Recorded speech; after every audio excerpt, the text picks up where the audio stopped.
Election Day, 1982. Senator Lloyd Bentsen's on the ballot again in a re-election race for a third term in the Senate. He's facing a tough challenge as Republicans are ascendant in Texas. Voters hold the fate of a slew of Democrats up and down the ticket in their hands. They were nervous, but Bentsen proves to have coattails. He had more than that, though. He had a coordinated campaign, the first of its kind. Lessons from a shuttered presidential run in the 1970s led to a Democratic sweep in the early 1980s, which reshaped Texas electoral politics and paved the way for other transformational figures in Texas history. It was really the first coordinated campaign in the country. People have been going like this since early this evening. They don't show any signs of stopping. The 1982 campaign set the template for modern campaign tactics everywhere. It set out to accomplish what at first appeared to be too ambitious.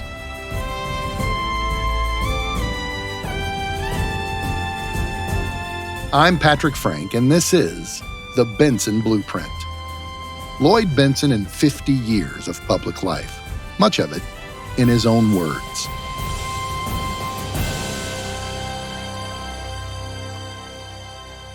The story of the 1982 election begins several years earlier when Senator Bentsen hired a young, driven kid from a ranching family named Jack Martin.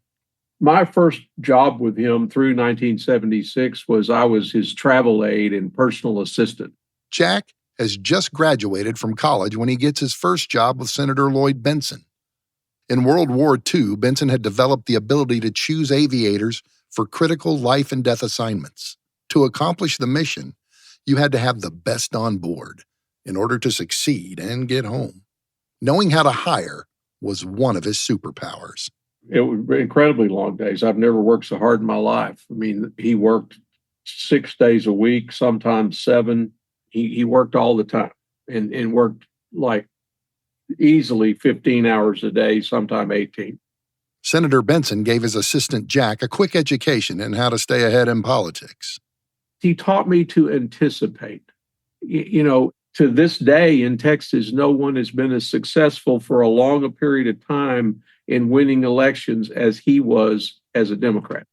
Bentsen was the top Democratic elected official in the state, so he had assumed leadership of the Texas Democrats, something of a squadron commander yet again.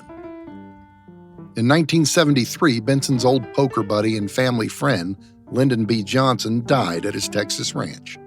The 36th President of the United States died this afternoon in an ambulance plane on the way to San Antonio.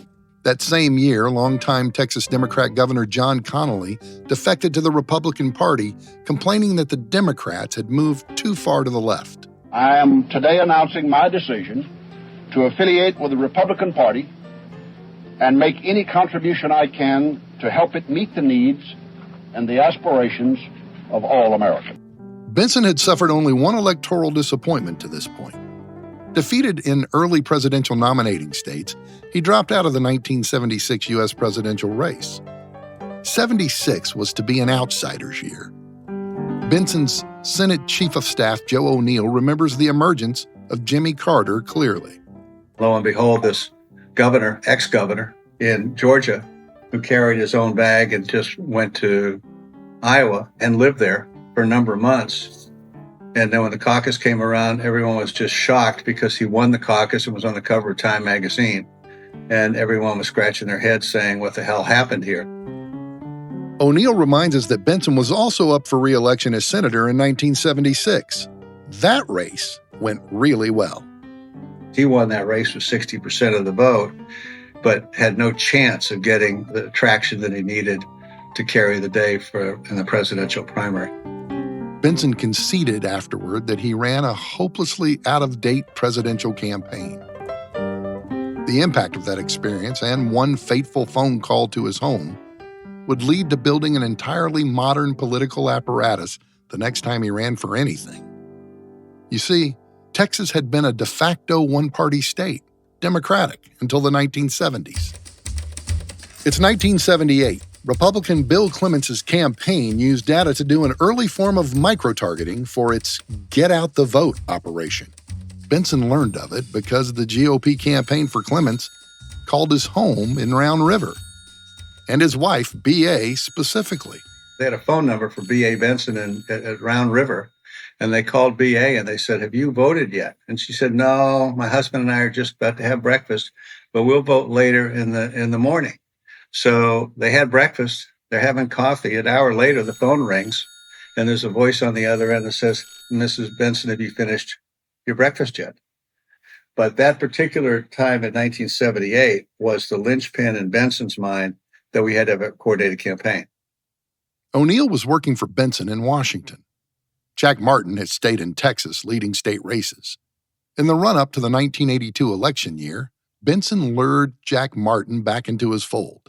Somewhere in there, at the grand age of 28, he appointed me to head up his campaign. Just as Bentsen had studied smooth-running Senate offices before setting up his own, he dispatched Jack Martin to travel the country and study other campaigns, especially the ones that lost to Republicans in the 1980 Reagan landslide. A lot of incumbent Democratic senators had been defeated by Republicans, and in most cases, it was a surprise to people. So the senator's assignment for me was to go find out how that happened. And let's make sure we know every aspect of how they got beat. What do the Republican campaigns know that we don't know? So I went around the country. I studied the campaigns. He analyzed everything from turnout operations to advertising and media to brand new methods of campaigning at the time, like phone banks and direct mail. I studied the technology because everybody was selling new technology. And I did a lot of work on that. And then also we went to work building a new organization.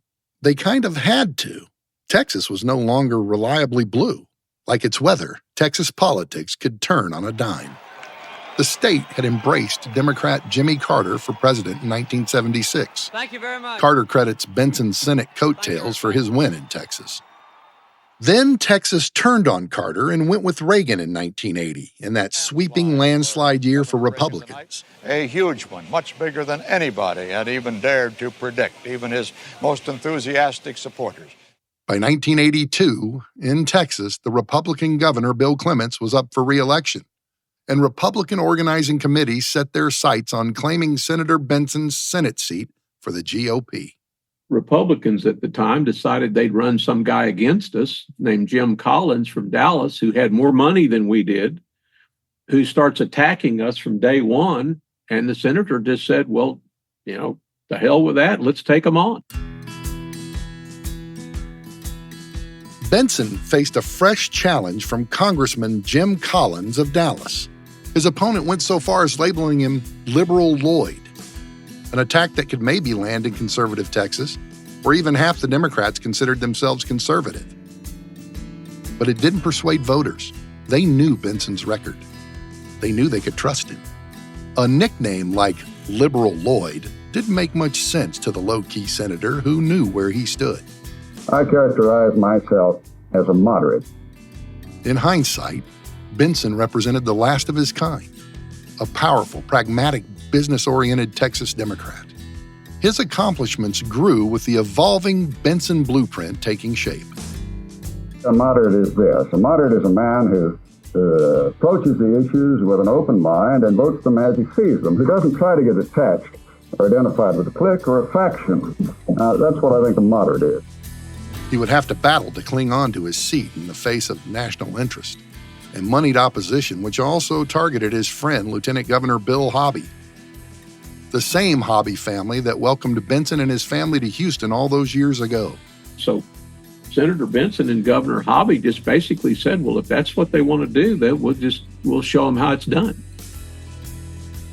Bentsen's team would have to use their newfangled campaign organization and operations to fend off their opposition. They'd also deploy their secret weapon, Jack Martin. What I learned from studying the others is that, first of all, you had to have a very sophisticated model to turn out your voters. The other thing I learned is it could not be to the exclusion of reaching to people that were not yet your voters. They got really granular with the data, canvassing voters to build sophisticated databases, and they oversampled voters so they could target them.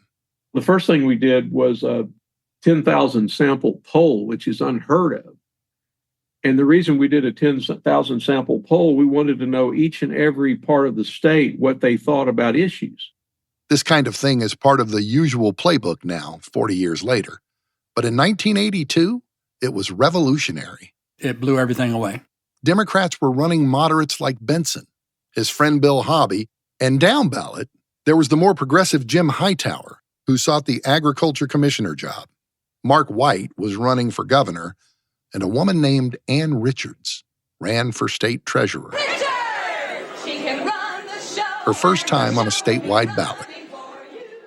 Each of those people had their own following and their own ability to communicate. So like, for example, in our direct mail pieces, because of the data we had, we could send Ann Richards' direct mail piece into a place that she might do better than we did. Without Lloyd Bentsen, there would be no Ann Richards. So that was quite a capstone event for the senator. In hindsight, I will tell you, it wasn't because he didn't do it because of this, but he wanted to make sure, out of his own political interest, he was also there to make sure that all the Democrats had the kind of resources they needed. And there was nothing like an integrated campaign that had never happened before. So for the first time in Texas, Bentsen, who was running for federal office, and candidates like Mark White, who were running for state office, decided to team up. The first coordinated campaign in the state. It was good management. It was also great political acumen on Bentsen's part to borrow liberally from the Clements model. And if BA hadn't gotten that call that morning, I'm pretty sure that Bentsen wouldn't have thought about it the same way. Push Lloyd Bentsen in the Valley, push Mark White in Waco, play to your strengths. Putting new political coordinators in all 254 of Texas's counties, just as Bentsen had done in 1970. These coordinators were young and aggressive, rising stars of the party out there in the field doing voter outreach. It was constant, it was repetitive contact, it was outreach, it was phone calls, it was identifying them. Everybody crisscrossed the state. As I said, in those days, you were still campaigning in all 254 counties. News outlets called it the most efficient get-out-the-vote organization in the country. It was really the democratization of a political campaign, in that we left no stone unturned and we went to everybody. As the senator's family had done in previous campaigns, they went all in, fanning out across the state to meet people at breakfasts, at town halls, at fairs. Went all out, covering those small towns. I felt that was critical to an election, and that they were neglected, and that they would pay more attention to a candidate coming in and going into one of the major cities, that you can make an impact.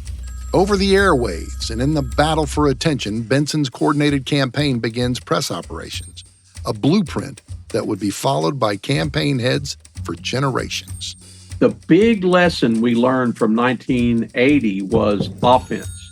You know, there was this old notion that, well, you don't ever mention your opponent's name because it only gives them credibility, and you don't start it. We didn't. We went on offense from day one.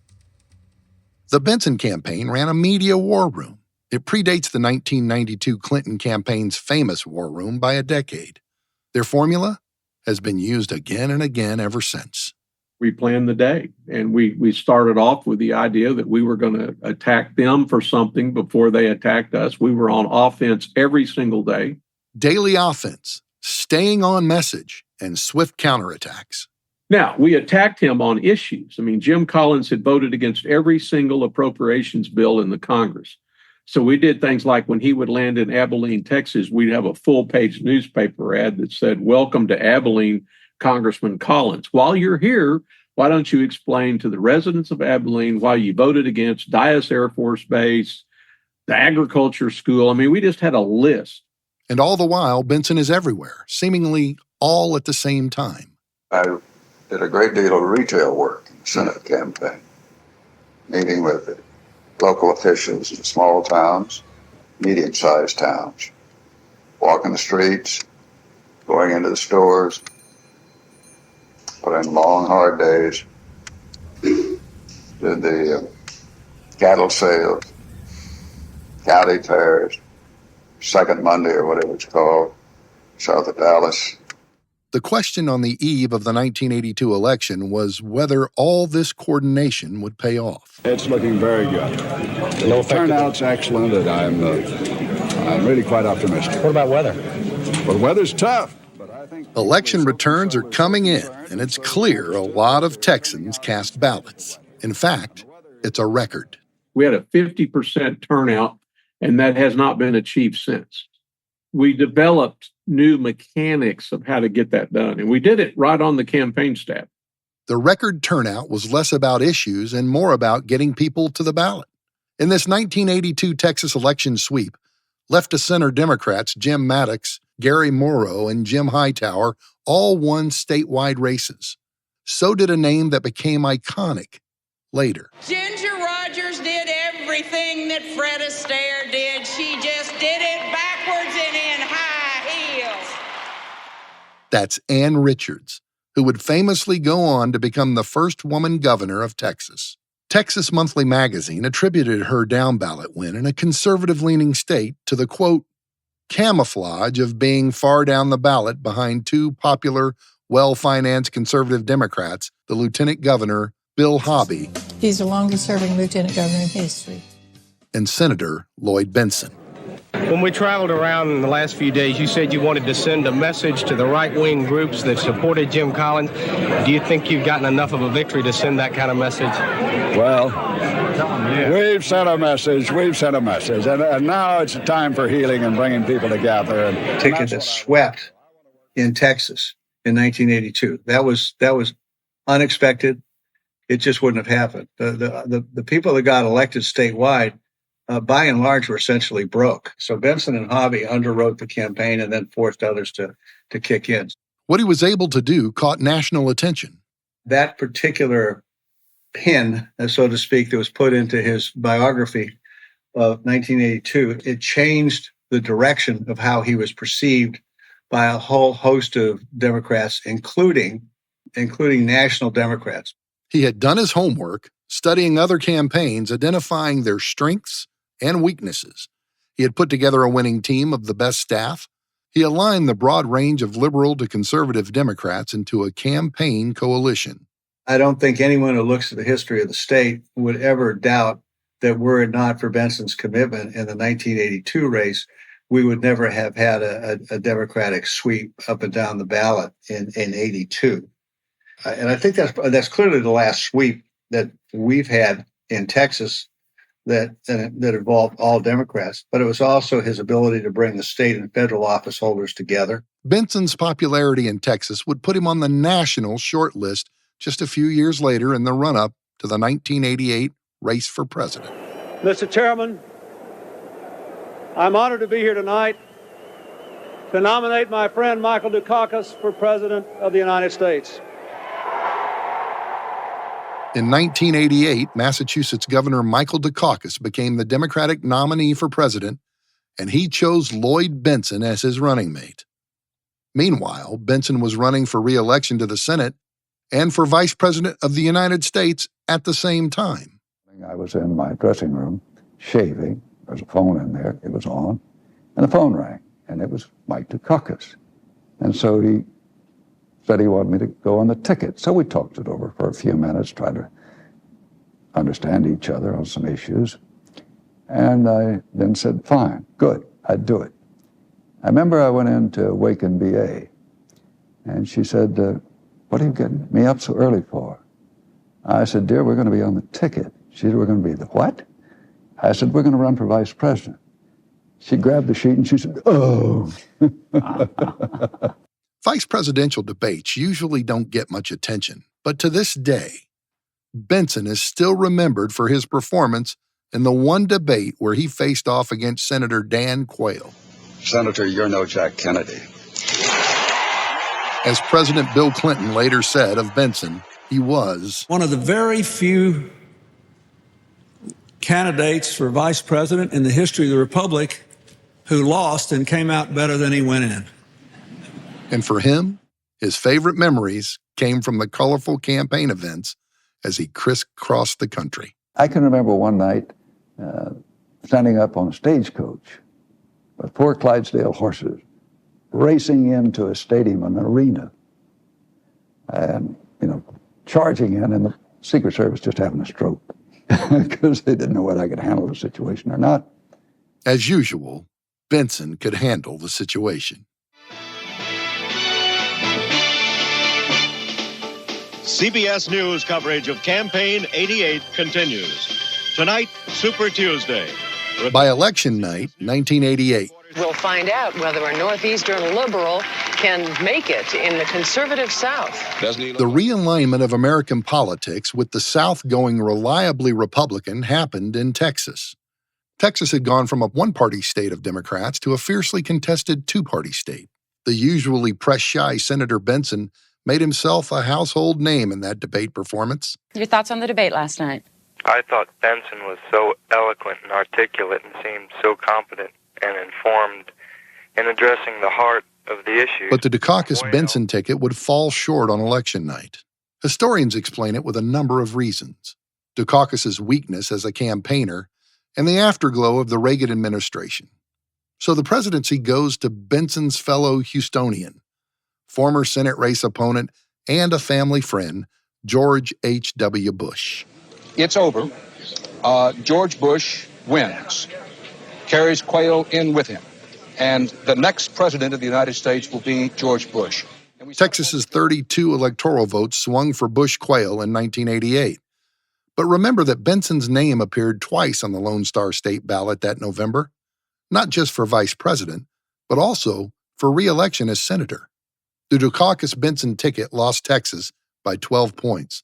But when Bentsen's name appeared alone in his re-election race for Senate, he won with a resounding 59% of the vote. This is a testimony to Lloyd Bentsen. On the same night, the Dukakis for president campaign gets beat in Texas by 12 points. He wins a Senate race by 59%. We had a net gain in the Texas House, a net gain in the Texas Senate, and a net gain in the Texas congressional delegation for Democrats that night in 1988. And we did the same coordinated campaign in 88 we had done in 82.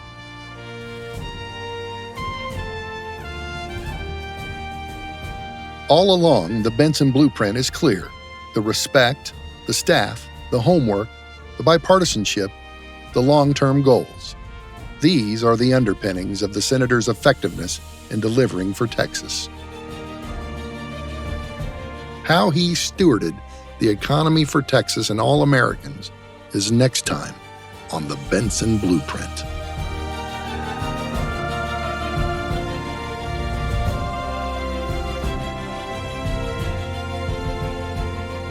This podcast is produced by Reasonable Volume with guidance from the Bentsen family.